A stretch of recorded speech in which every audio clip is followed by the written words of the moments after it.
skies, and it starts to become clearer and clearer the extent to which this UFO scenario is really true. I mean, when you're in the room, I was in the May 10th briefing, which was closed executive summary for members of Congress and VIPs. I happened to be a VIP because I was a public figure in the UFO field.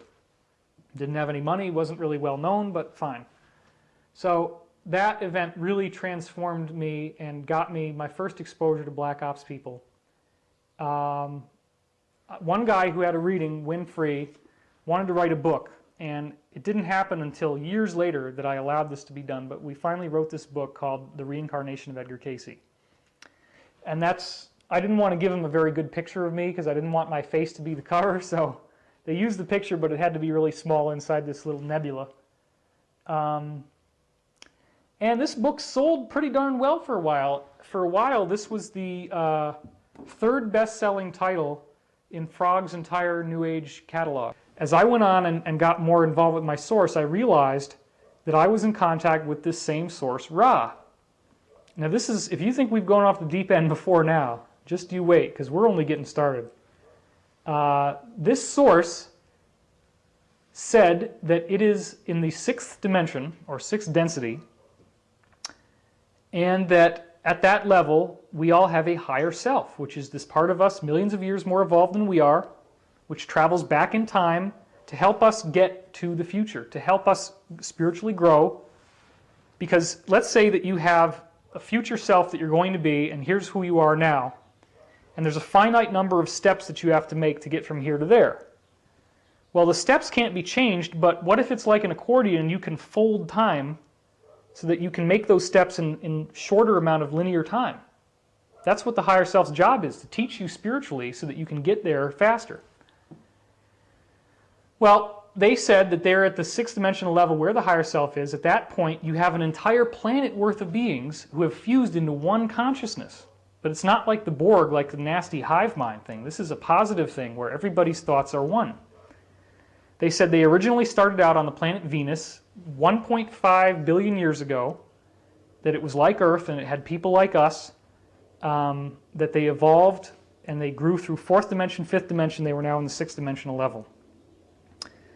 Now, there would be no reason why I would believe something so far out as this, except that this data that was in this book, scientifically speaking, correlated with so many other things I had researched, which only came out after the material was channeled in 1981. So how is that possible unless there's something authentic happening? And then I started to have personal relationships with the source. Let me tell you one very interesting story. A woman was having UFO visitations in her apartment. She'd be lying there in bed with her husband in the middle of the night, and there'd be this beaming light coming in the window, and entities would appear in the room, sometimes take her on board the ship. So she found my website, wanted to have a reading. Well, what I would do at that time is I would sleep on it, and I'd wake up in the morning with a dream and then do the reading, and then I'd call the person that afternoon, tell them for 15 minutes, which always ended up being an hour, what the reading said, and then send them a tape in the mail. So I called her up the day after the reading. She knew when it was going to be. And she said, "Did you dream anything last night?" "Oh, yeah." I said, "Yeah, I had this dream where I was stuck inside a giant cathedral." She starts losing it, sobbing, going crazy on the other end of the phone. I'm like, "Are you okay? What is going on here?" She said, "Last night, it happened again." What happened? The light. Outside the window? Yeah. And, well, this man showed up in the room. And he was in a white robe with the gray hair. I know that guy. He said, "I'm going to tell you something very important. You need to write it down, or else you won't remember." She says, "Okay." He says, "Remember the giant cathedral." So then and she just went nuts. I mean, it was crazy. And So I said, okay, well, I guess this source can make house calls in certain cases. Later on, I'm in North Carolina, visiting a friend, again, ARE person, who's very into the idea of Edgar Cayce coming back. And I'm out in the field meditating, and you get to a state of divine indifference where you really don't care about anything except the oneness and the peace of that moment. And I open up my eyes, and I see this disc in the sky, right? And it goes behind a cloud, and the cloud blows away, and the disc is gone. Oh, wow. Now I've seen a UFO. I always wanted to see one of those. Okay. The only other thing that I always wanted to happen, that now should happen, is I need to have a ball of light come into my room and give me an intelligent message. So then I kept meditating, didn't think anything more of it. Call up my father a couple days later. You'll never guess who's on the other end of the telephone. I say, let me guess, my brother. Yeah. Like, Dad, you realize that this is psychic ability, right? Oh yeah, your ESP thing, whatever. I mean, I actually did eventually prove to my dad that something was going on, because he worked at a publishing office and he had this woman there and I didn't know anything about her, and I walked up to her, held her hand, looked in her eyes, told her whole life story. And I can do that. When I meet somebody new, I can go into this place and I just tell them their life story, and it gets tears and it gets intense and it's really powerful. It's the easiest time to read somebody's when you first meet them, before your mind is colored with any new data.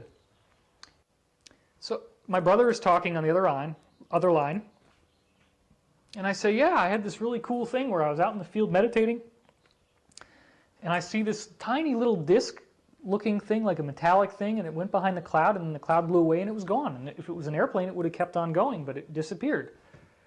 It's like, oh, I always knew there had to be UFOs. I mean, I'm sure this is real, but who cares? The only other thing I said was that I needed a ball of light to appear in my room and give me an intelligent message. My brother goes, what did you say? A ball of light appear in my room, give me an intelligent message. He said, oh my God, what's going on? The other night, I was in my room and I was meditating, and my head started dropping back like this, and I see this ball of light appear in the room. And it gradually lasted 10 minutes. It spread into this vortex on the ceiling that was all like different shades of luminous blue. In the middle, it was almost like lightning colored, and then it just got dimmer and dimmer, but there were these layers of it, like ripples on a pond. And it formed this vortex, this cone that was going up into the air. And then I kept watching this, and it finally faded out and formed a kidney-shaped energy between myself and my girlfriend.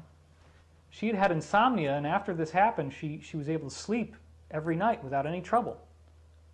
As it was fading, I didn't really want it to go away. I was in such ecstasy. I'm like, this incredible thing is happening to me. And as it was leaving, I heard these words in my mind. And it said, the ascension that your brother is writing about will not happen all at once. It is an experience of cosmic connection to the universe that comes in a sequence of events, increasingly uplifting and amazing. You have just experienced the first of these events. Wow. Wow. Great. So it was like they administratively found a way to get this message, which changed how I was talking about Ascension, because I always thought of it as kind of like this big switch that was going to go off in the future. And the Law of One series, the source of all this stuff that I was studying, said 2012. Sometime between 2011 and 2013. This was back in 1981, before people were talking about the Mayan calendar or knew what the end date of the Mayan calendar was, but they gave the same time coordinates.